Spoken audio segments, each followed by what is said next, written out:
پیارے بچوں، آج ہم کہانی سنائیں گے ایک لالچی کتے کی۔ کسی جنگل میں ایک کتا رہتا تھا جو کہ ہر وقت دوسرے جانوروں کے ساتھ خوشی خوشی کھیلتا تھا،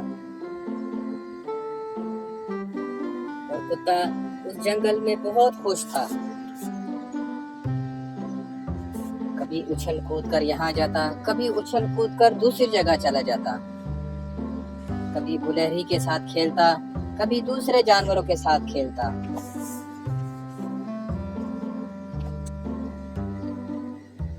ایک دن گلہری کے ساتھ کھیل کھیل کر گلہری درخت پر چڑھ گئی، کیونکہ گلہری کھیل کھیل کر تھک گئی تھی۔ پیارے بچوں، کتے نے بہت آواز لگائی کہ آ جاؤ کھیلتے ہیں، مگر وہ نہیں سنا، اور کتا وہاں سے چلنا شروع ہوا۔ جاتے جاتے جنگل میں اداسی سے کہ میرے ساتھ کوئی بھی نہیں کھیلتا، اچانک اس کو ایک ہڈی کا ٹکڑا نظر آیا۔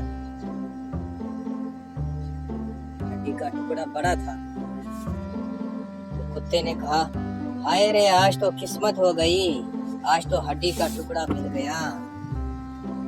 کتا بہت خوشی سے اس ہڈی کے ٹکڑے کو دیکھتا رہا، کبھی اس کو چومتا رہا، کبھی کیا کرتا رہا۔ کتے نے ہڈی کا ٹکڑا اٹھایا اور وہاں سے نکل گیا۔ راستے میں ہڈی کا ٹکڑا کبھی رکھتا، پھر اس کو دیکھتا۔ کتا بہت خوش تھا کیونکہ اس کو ہڈی کا بڑا ٹکڑا مل گیا تھا۔ وہ خوشی خوشی سے کبھی ادھر جاتا، کبھی ادھر جاتا، اس لیے کہ اس سے کوئی دوسرا جانور نہ لے لے۔ وہ جنگل میں ایسی جگہ ڈھونڈ رہا تھا جہاں پر آرام سے بیٹھ کر وہ کھا سکے۔ پھر اسی ہڈی کو لے کر اس جگہ سے نکل گیا۔ نکلتے نکلتے اس کا راستہ ایک ندی کے اوپر سے گیا۔ ندی کے پل پر چڑھ کر جب اس نے دیکھا تو اسے پانی میں اس کا عکس نظر آیا، جس میں دیکھا کہ اس کو دوسرا کتا اس کو دیکھ رہا ہے۔ وہ سمجھا شاید یہ دوسرا کتا ہے، مگر وہ اس کا اپنا عکس تھا جو اس کو پانی میں دکھ رہا تھا۔ اب کتے کے ذہن میں ایک خیال آیا، کیوں نہ اس دوسرے کتے سے اگر یہ ہڈی لے لی جائے تو یہ میرے پاس 2 ہڈیاں ہو جائیں گی۔ تو اس نے اس ہڈی کو حاصل کرنے کے لیے بھونکا۔ جس وقت اس نے منہ کھولا وہ ہڈی اس سے پانی میں جا گری۔